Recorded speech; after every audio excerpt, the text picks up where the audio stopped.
L'information officielle, c'est sur RTI 1. Bonjour à tous. Dans le titre de ce journal. Le président de la République d'Angola est dans notre pays pour une visite officielle de 72 heures. João Lourenço a été accueilli en fin de journée de mercredi à l'aéroport Félix Houphouët-Boigny par le chef de l'État Alassane Ouattara. Une importante visite qui s'inscrit dans le cadre du renforcement des échanges économiques entre les deux pays. Plusieurs accords ont été signés ce jeudi entre les deux pays au palais présidentiel. Au siège de la Fondation Children of Africa, la première dame, Mme Dominique Ouattara, a pris part mercredi à la cérémonie de lancement de la 15e édition du forum du tournoi annuel du football du même nom.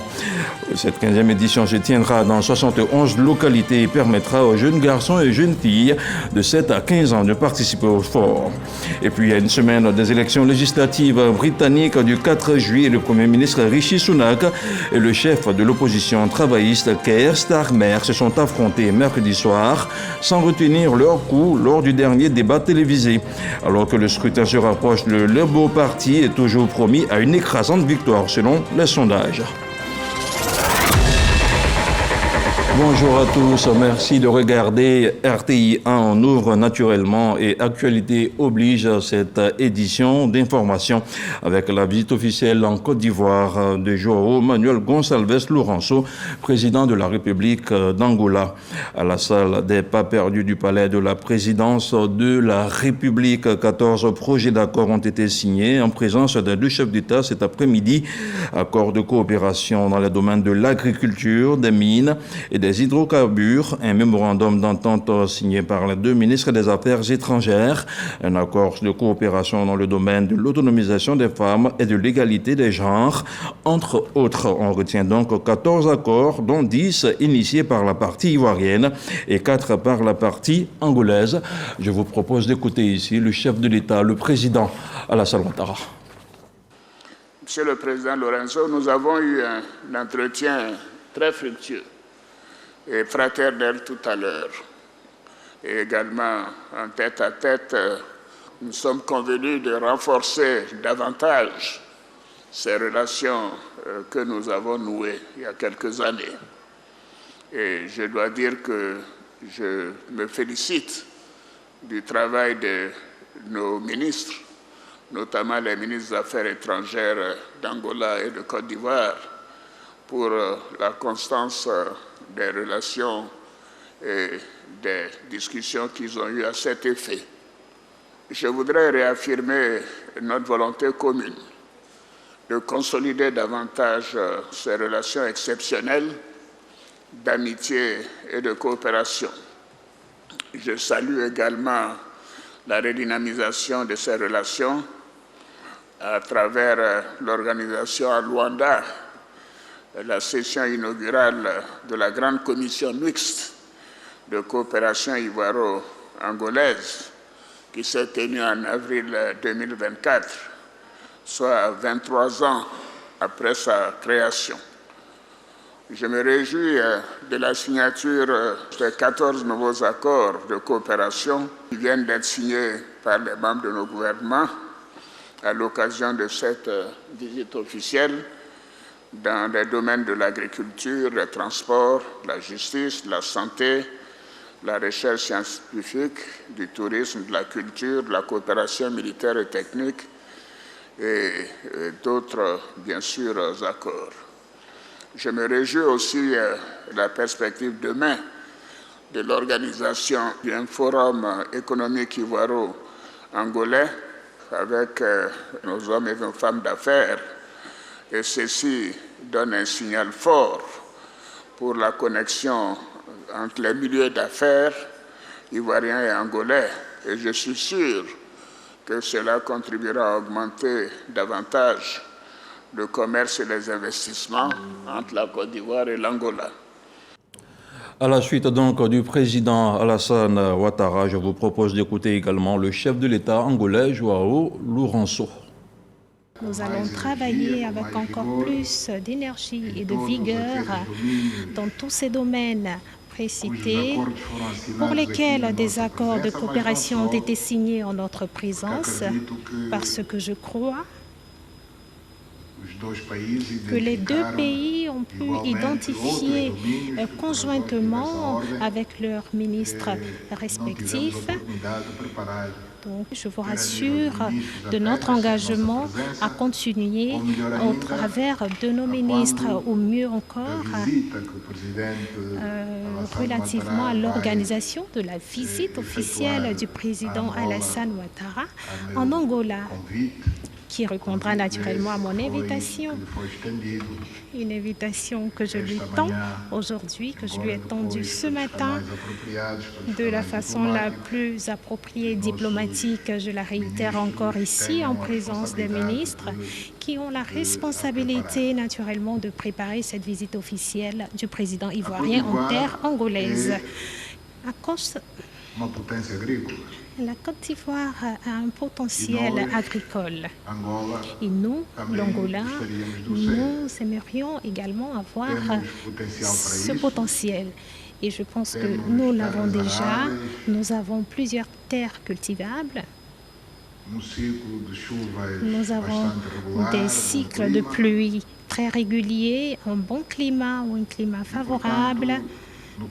Et alors, dans le cadre de la recherche, de rassurer, d'arriver à la sécurité alimentaire, nous souhaiterions coopérer davantage avec la Côte d'Ivoire dans le sens d'augmenter considérablement nos niveaux de production agricole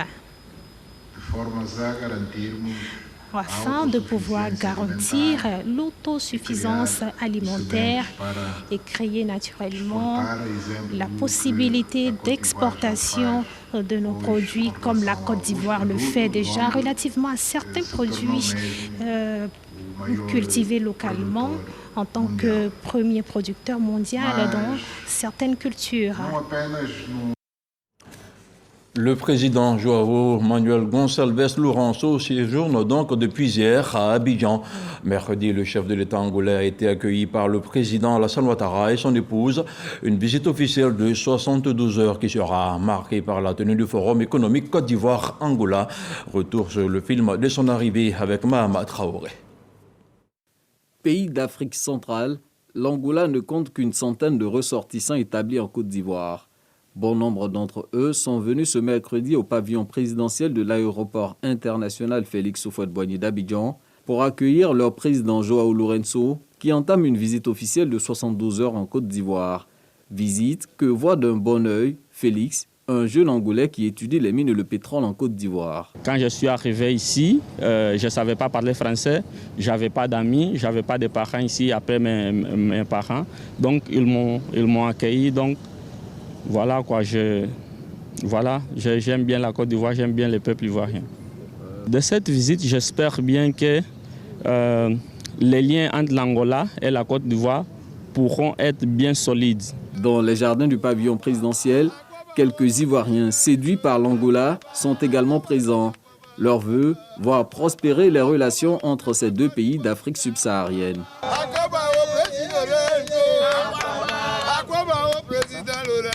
Il était important pour nous de rassembler les deux peuples parce que ces deux peuples ne se connaissent pas bien. Donc il faut que ces peuples-là apprennent à se connaître, apprennent à se fréquenter. Je prends un exemple, quand on prend l'artiste Serge Beno, est-ce qu'un Angolais connaît qui est Serge Beno? Certainement que l'Angolais connaît qui est Didier Drogba. On ne connaît pas de Serge Beno. Il faut amener l'Angola à connaître un artiste ivoirien, il faut amener l'Ivoirien à connaître un artiste aussi angolais. Donc il faudrait que ces peuples-là apprennent à se connaître, raison pour laquelle l'ONG a été créée. Les B2B, les hommes d'affaires qu'on a managés pratiquement qui sont là, pour pouvoir aussi développer de part et d'autre les échanges des investisseurs angolais en Côte d'Ivoire pour investir en Côte d'Ivoire et les investisseurs en Côte d'Ivoire investir aussi en Angola. Et donc c'est dans ce cadre pratiquement qu'on a vraiment tissé des liens d'amitié. Et aujourd'hui, au sommet, les deux présidents se rencontrent et qui viennent avec les hommes d'affaires. Il est 17h40 lorsque l'avion présidentiel angolais foule le tarmac de l'aéroport d'Abidjan. À sa descente d'avion, João Manuel Lourenço et son épouse sont accueillis par le couple présidentiel ivoirien. Comme le veut le protocole en pareille circonstance, l'hôte du jour reçoit les honneurs militaires dus à son rang.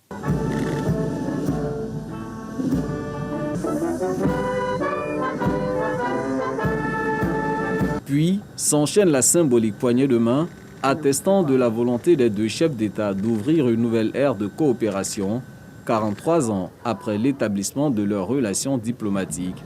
Cette visite officielle du président de la République d'Angola est donc un tournant décisif. Elle sera notamment marquée par un entretien entre les deux chefs d'État, la signature d'accords de coopération et un forum économique. Voici donc déjà plus de 40 ans que la Côte d'Ivoire et l'Angola entretiennent des relations diplomatiques, une excellente coopération bilatérale marquée par la signature de plusieurs accords de coopération. À titre d'exemple, les échanges commerciaux globaux entre les deux pays se sont élevés à plus de 28 milliards de francs CFA en 2022, une coopération bilatérale qui va être intensifiée par l'accroissement et la diversification des échanges commerciaux. On fait le point avec Michel Digré. La Côte d'Ivoire et l'Angola, ce sont 43 années de relations diplomatiques marquées par plusieurs accords de coopération. Les derniers documents paraphés remontent au 17 avril 2023 à Luanda. Léon Kakouadom, ministre des Affaires étrangères de Côte d'Ivoire, et son homologue angolais avaient signé 13 projets d'accords dans divers domaines. Avant cela, un mémorandum d'entente de coopération entre l'Assemblée nationale d'Angola et l'Assemblée nationale de Côte d'Ivoire a été paraphé le 23 octobre 2023. À cette occasion, Adama Bictogo avait rencontré la communauté ivoirienne vivant en Angola. Estimée à environ 3000 personnes, ces Ivoiriens sont bien intégrés dans leur pays d'accueil et exercent dans plusieurs secteurs d'activité. Les échanges commerciaux globaux entre la Côte d'Ivoire et l'Angola s'élèvent à plus de 28 milliards de francs CFA en 2022 contre 16 milliards de francs CFA en 2021, soit une hausse de 11 milliards de francs CFA. Toutefois, il faut noter que le niveau de ces échanges économiques demeure toujours faible au regard des énormes potentialités économiques dont regorgent les deux pays. La visite officielle du président angolais João Lourenço permettra certainement d'accélérer la mise en œuvre des différents accords de coopération existants et de faire le suivi régulier des accords déjà signés. Et sur un tout autre plan, hier, mercredi, le gouvernement a sacrifié à la traditionnelle rencontre hebdomadaire. Le Conseil des ministres a été dirigé comme à l'accoutumée par le chef de l'État, le président Alassane Ouattara. Au palais présidentiel, 2 projets de loi, 13 décrets et une communication ont été examinés au cours de ce conseil. Les détails avec Viviane Daïma.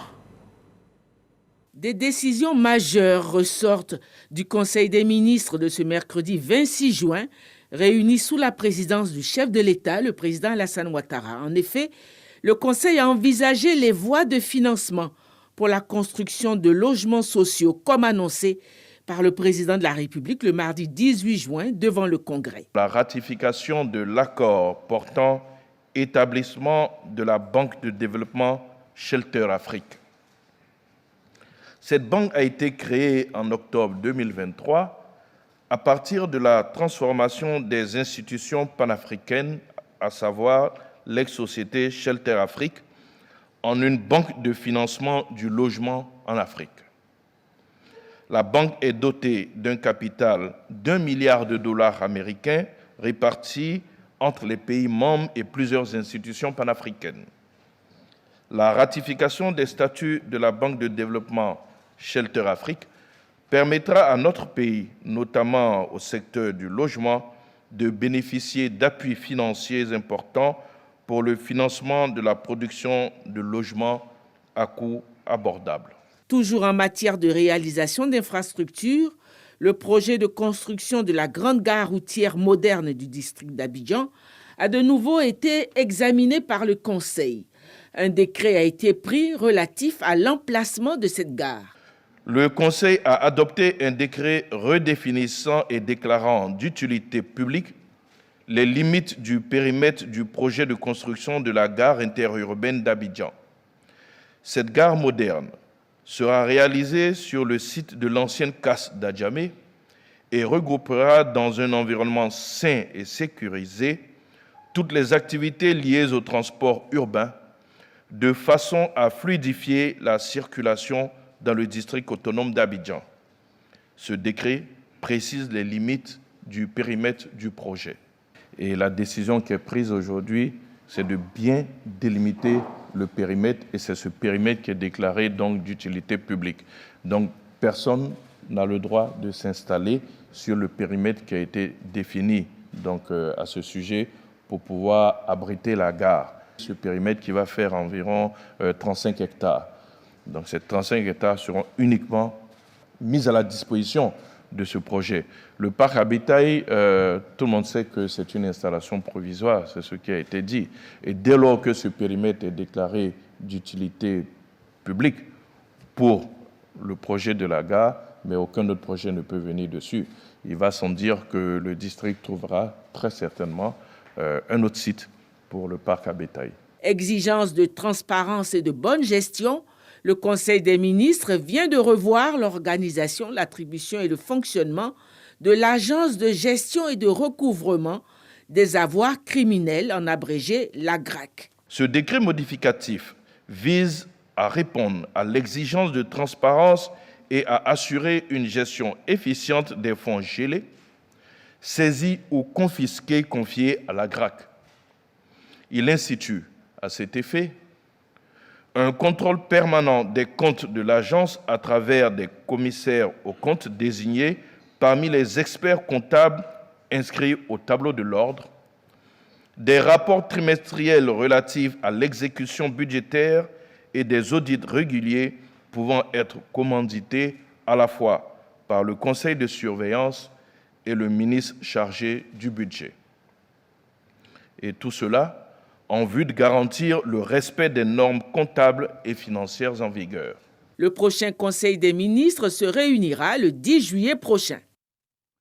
C'est l'une des activités annuelles de la Fondation Children of Africa, le tournoi de football doté du trophée Dominique Ouattara pour offrir des vacances sportives aux enfants a été lancé hier mercredi. Un tournoi qui est à sa 15e édition et qui se tiendra cette année dans 71 localités du pays. Les explications de Mahama Traoré. 2024, année marquée par le 3e sacre de la Côte d'Ivoire à la Coupe d'Afrique des Nations de football, CAN. De quoi donner une saveur particulière à cette 15e édition du tournoi, doté du trophée Dominique Ouattara qu'organise chaque année la Fondation Children of Africa.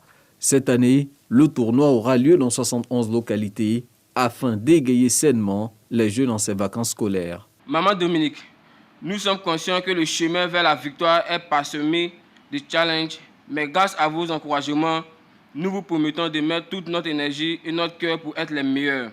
Pendant les vacances, on ne parlera pas de calao, on ne parlera pas d'alcool, on ne parlera pas de banditisme, parce qu'il y a un viatique, il y a quelque chose qui occupe l'esprit des enfants.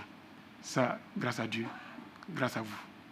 Merci de sauver ces vies-là. Pour les instances dirigeantes, le trophée qui porte le nom de la première dame Dominique Ouattara est devenu au fil des années un vecteur de développement du football ivoirien. Au niveau de la fédération, nous avons pour obligation d'organiser, de gérer et de donner les meilleures conditions de développement à tous les pratiquants du football. Et des projets comme le vôtre, des actions comme celles que vous menez, viennent renforcer de façon efficace les dispositifs que nous mettons en place. Chers enfants, cette Coupe de Maman Dominique Ouattara vous donne d'avoir des vacances saines et riches du trésor de la convivialité et de la fraternité. Dans la trajectoire de la CAN 2023 marquée par le sac des éléphants, cette activité est une opportunité de rassemblement et de réjouissance pour tous les enfants de la Côte d'Ivoire.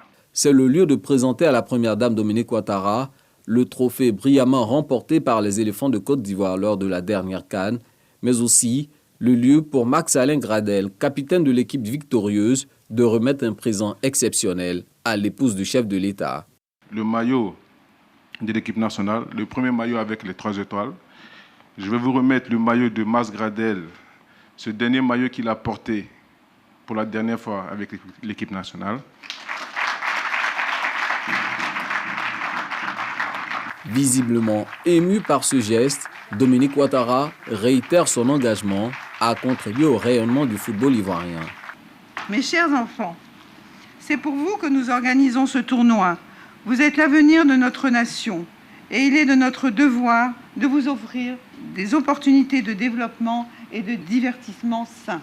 Le sport, en particulier le football, est un vecteur extraordinaire de valeurs telles que le fair play, l'esprit d'équipe, la discipline et le respect. En participant à ce tournoi, vous avez l'occasion de vivre des moments de joie, de camaraderie et d'apprentissage qui vous serviront tout au long de votre vie. Je souhaite que ce tournoi soit pour vous un moment inoubliable dont vous vous souviendrez longtemps. Je souhaite que chacun donne le meilleur de lui-même. Souvenez-vous que l'essentiel n'est pas de gagner, mais de participer avec courage et détermination. Dans toutes les localités où se tiendra le tournoi, chaque équipe vainqueur repartira avec une enveloppe de 200 000 francs CFA. Des lots de récompenses sont également prévus pour les meilleurs finalistes perdants, les meilleurs buteurs et les meilleurs gardiens, soit un budget global de plus de 28 millions de francs CFA. Et on ouvre maintenant le chapitre des activités du chef du gouvernement. Les présidents des institutions supérieures de contrôle des finances sont en formation. Et c'est le Premier ministre Robert Begré-Mambé qui a présidé la cérémonie officielle d'ouverture de leur masterclass. La rencontre se déroule autour du thème « Les ISC et la gestion des finances publiques », un exercice de prospective stratégique. Les détails avec Alexis Ouedraogo. Pendant 3 jours, les présidents des institutions supérieures de contrôle des finances vont travailler à améliorer leur approche de la gestion des finances publiques dans les pays d'Afrique francophone. Une masterclass à leur endroit ouvert ses portes ce mercredi à Abidjan en présence du Premier ministre Robert Begré-Mambé. En ces temps de bouleversement et d'incertitude dans les espaces de gouvernance publique, le rôle des leaders des ISC en tant que garant de la transparence et de la reddition des comptes revêt une importance capitale pour garantir un avenir prospère et équitable à nos sociétés. Pour le président de la Cour des comptes, Kanvali Diomandé, la responsabilité des dites institutions est de veiller à la régularité de la gestion des ressources publiques, indispensable à l'épanouissement des populations. Pendant les 3 jours que dureront nos assises, nous aurons l'opportunité d'aborder divers thèmes, tels que la réforme de la gestion des finances publiques, l'évaluation des finances publiques, la gestion des risques financiers, ainsi que la modernisation des pratiques de gestion et de contrôle dans une démarche de prospective stratégique. Des mots soutenus par le chef du gouvernement. En réunissant les dirigeants des institutions supérieures de contrôle, des experts de haut niveau, des représentants du secteur public, offre une plateforme unique pour discuter des défis communs, des bonnes pratiques et des stratégies innovantes visant à renforcer la transparence et l'efficacité des politiques financières. Elle favorise également la coopération et la collaboration et contribue à l'échange des connaissances essentielles pour des progrès plus importants dans notre quête commune. La réunion permettra, outre mesure, des partages d'expériences et de connaissances autour du contrôle et d'assurer la bonne gouvernance des services publics à travers des contrôles pointus. On reste à la primature avec le Premier ministre Robert Begré-Mambé qui a accordé une audience à une délégation du Fonds international de développement agricole, FIDA, délégation conduite par son vice-président chargé du département des services corporatifs. Ce dernier s'est félicité de la décennie de collaboration entre la Côte d'Ivoire et le FIDA qui sera renforcée par l'inauguration prochaine à Abidjan du bureau Afrique régionale, Afrique de l'Ouest et centrale. Ce siège permettra au FIDA et au gouvernement de Côte d'Ivoire de faire davantage d'efforts en faveur de la souveraineté alimentaire et de la lutte contre la pauvreté. Le FIDA est une institution financière internationale et un organisme spécialisé des Nations Unies dont le siège est à Rome, en Italie. Il vise à réduire la pauvreté, notamment dans les zones rurales. On parle maintenant d'éducation avec la ministre de l'Éducation nationale et de l'alphabétisation, Mariatou Koné, qui s'est entretenue avec une délégation du Fonds national de réparation des victimes de violences sexuelles liées aux conflits et crimes contre la paix et la sécurité de l'humanité de la République démocratique du Congo. La rencontre visait à s'imprégner du modèle ivoirien. La ministre Mariatou Koné a aussi reçu une délégation de l'Union africaine, une visite qui s'inscrit dans le cadre du lancement de l'intégration du projet de la Charte africaine de la démocratie des élections et de la gouvernance dans le programme d'enseignement des États membres de l'Union africaine. Un reportage de Sarah Temene avec le commentaire de Godefroy Okambawa. Considéré comme l'un des pays ayant réussi dans le traitement des violences des droits humains, la Côte d'Ivoire reste un modèle. C'est dans cette dynamique que la délégation du Fonds national en charge de la question des réparations des victimes de crise de la République démocratique du Congo est en Côte d'Ivoire, le FONAREV. Objectif, s'imprégner du modèle ivoirien. Nous sommes venus apprendre de l'expérience de la Côte d'Ivoire, puisque la RDC aussi, sous l'égide du président de la République, M. Félix Antoine Tshisekedi, est en train d'implémenter les réparations des victimes pour redonner de la dignité et pour créer la cohésion nationale. Mariatou Kone, anciennement ministre en charge de la question d'indemnisation des victimes de crise, partage son expérience et souligne la résilience dont a fait preuve la Côte d'Ivoire dans ce processus. À l'issue de cette rencontre, Adeoye Bankole, commissaire de l'Union africaine pour la paix et la sécurité, est venu annoncer le lancement de la phase pilote ici en Côte d'Ivoire du projet d'intégration de la Charte africaine, de la démocratie, des élections et de la gouvernance dans les programmes d'enseignement des États membres. The African Union, with experts from Côte d'Ivoire and around the continent, les experts et l'Union africaine ont développé ce guide de l'enseignant qui va permettre de guider les différentes initiatives en rapport avec la démocratie, la paix et la stabilité. L'avantage de la Côte d'Ivoire est qu'il est un membre très important au niveau régional, mais également au niveau continental.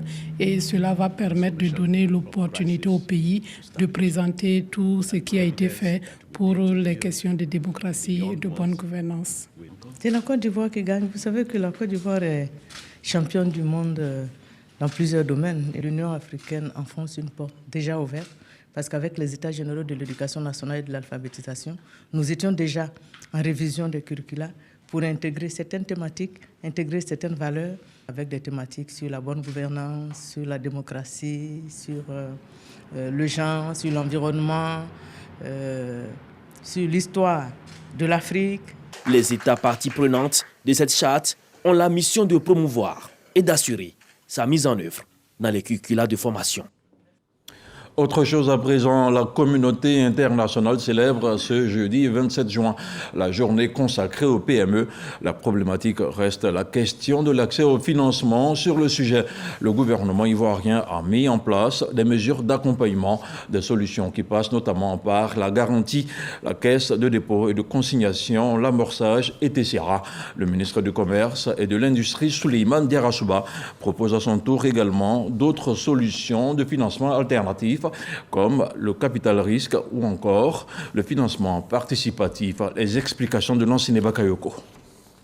Dans sa volonté de transformation structurelle de son économie, la Côte d'Ivoire place les PME au cœur des enjeux. Le dispositif d'accompagnement a été renforcé, mais les contraintes d'accès au financement demeurent préoccupantes. Il devient donc urgent d'entrevoir d'autres modes de financement alternatifs au crédit bancaire classique. 4 modes de financement se dégagent principalement, à savoir le capital risque, le crowdfunding ou le financement participatif, les business angels et le capital investissement.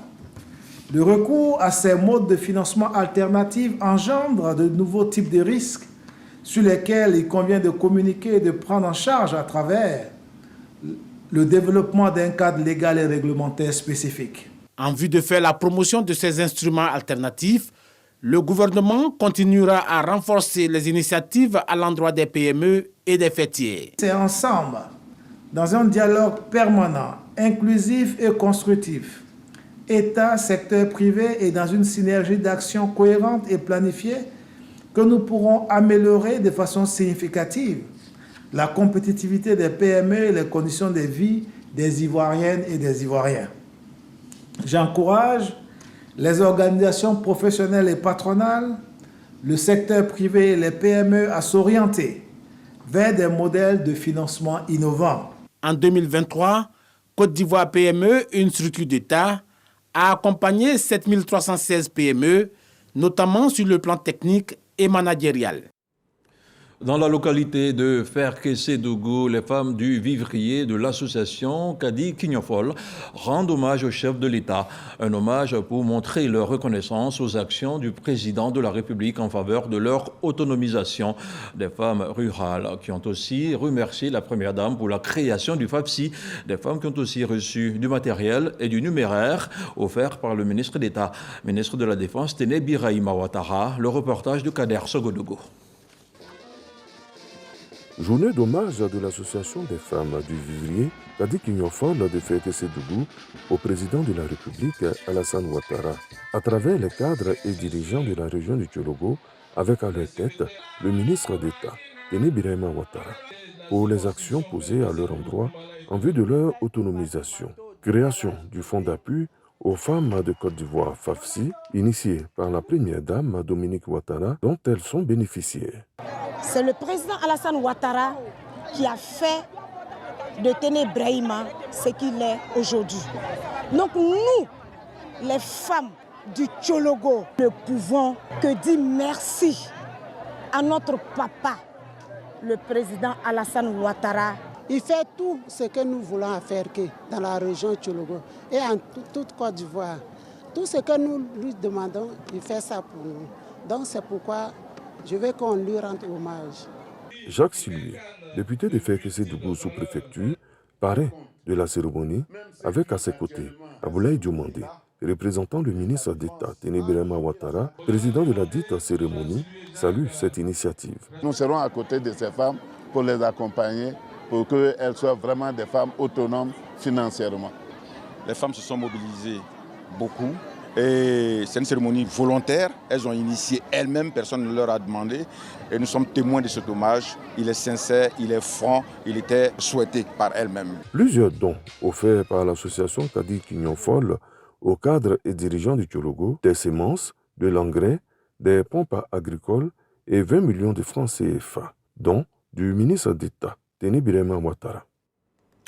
L'Institut d'histoire, d'art et d'archéologie africain a procédé récemment au lancement de ces journées scientifiques. Durant 48 heures, ces journées scientifiques seront l'occasion de démontrer l'importance des sciences sociales dans le développement durable sur le continent. Sarah Téméné, Amédia Rassouba pour le commentaire.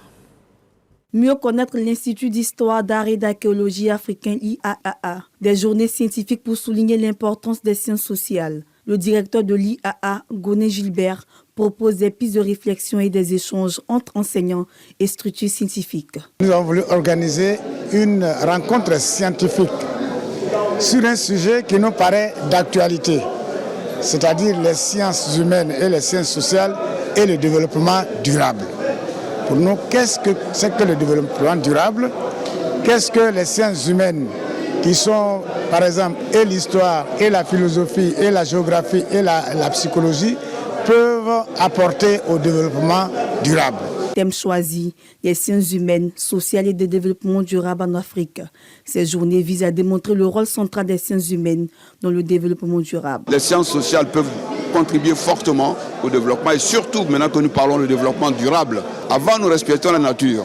Il faudra que nous revenions à ces connaissances-là, comment nos ancêtres ont fait pour qu'il y ait la pérennisation de l'environnement. Tout ça, ça peut nous aider à entrer dans le développement durable. Des expositions de livres sur l'histoire politique, économique et sociale. Des thèmes et des découvertes archéologiques sont également présentés. L'IAAA espère à travers ces journées éradiquer les stéréotypes autour des sciences humaines et sociales.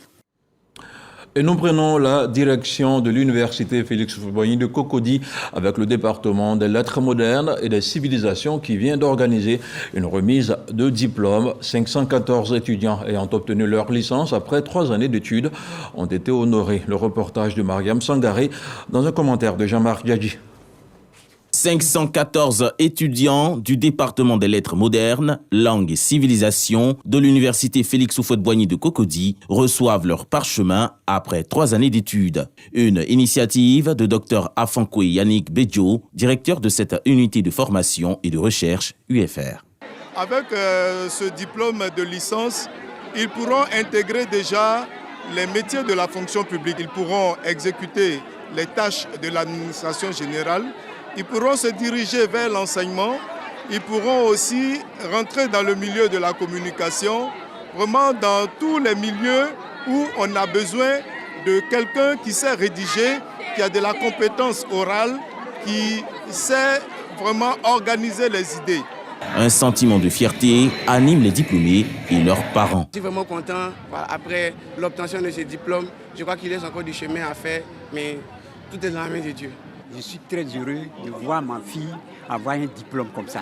Promotion 2020-2023 de l'UFR, Lettres modernes, langue et civilisation, a enregistré au total 1060 étudiants pour un taux d'admission de 48%. Et sur un tout autre plan, la saison des pluies continue de laisser des traces. À San Pedro, plusieurs familles prises au piège par la montée des eaux ont été évacuées. Les sapeurs-pompiers civils, les gendarmes et les policiers ont pu secourir les habitants encerclés par la montée des eaux. Des sinistrés qui ont trouvé des refuges temporaires grâce aux efforts conjugués du maire et du préfet de région. Petit retour en arrière pour parler de la célébration de l'Aïd el-Kébir. L'association des jeunes de la communauté musulmane de Cocody Angré s'est réunie pour un moment de prière et de partage. Le reportage d'Aïcha Gouri et Khalid Dumandé. À travers les sonorités du Saint-Courant, s'ouvre l'édition 2024 du spécial Tabaski. Un rendez-vous annuel initié par l'Ajicomucan, l'association des jeunes de la communauté musulmane de Cocody Angré. Cette année encore, l'événement réunit de nombreux fidèles au sein de la mosquée centrale d'Angré autour de diverses activités islamiques. Chers enfants, à travers cette manifestation organisée tous les ans et qui comprend des activités ludiques, sportives, culinaires et islamiques, vous nous montrez à quel point notre religion est belle et complète. Je vous exhorte à être les meilleurs partout, aussi bien dans la religion, dans vos études, ainsi que dans la vie active. La force de la jeunesse, c'est d'innover, c'est de créer cette année. Nous avons décidé de marquer notre reconnaissance et notre amour aux parents qui sont avec nous, qui nous conseillent de faire des membres d'honneur. Membre de la communauté depuis bien d'années, c'est tout naturellement que le directeur général de la RTI, Fousseni Mbélé, parraine l'édition 2024 du spécial Tabaski. Il invite les jeunes à demeurer des hommes de foi et à toujours s'accrocher au travail. Je voudrais vous remercier pour cette initiative. C'est vers vous, nos enfants, les jeunes, que je voudrais me tourner. Sachons que le principal capital, c'est la foi en Dieu, c'est la volonté de réussir, c'est l'engagement d'aller toujours de l'avant. Et quand on a ça, par la grâce de Dieu, on pourra faire face aux défis et aux obstacles. On est fiers aujourd'hui de cette jeunesse. Plusieurs prix ont été décernés aux lauréats des concours de culture générale et culinaire organisés à l'occasion du spécial Tabaski 2024. Dans l'actualité hors de nos frontières, à une semaine des élections législatives au Royaume-Uni, le Premier ministre britannique Rishi Sunak et le chef de l'opposition travailliste Keir Starmer se sont affrontés mercredi soir dans leur dernier débat télévisé de la campagne. Le 4 juillet prochain, le Labour est promis à une écrasante victoire selon les sondages, tandis que les conservateurs font les frais d'une campagne laborieuse marquée par une polémique de paris sur les élections. Je vous rappelle ce qui fait l'essentiel de l'actualité en Côte d'Ivoire, notamment la visite officielle dans notre pays de João Manuel Gonçalves Lourenço, président de la République d'Angola, à la salle des pas perdus du palais de la présidence de la République. 14 projets d'accord ont été signés en présence des deux chefs d'État.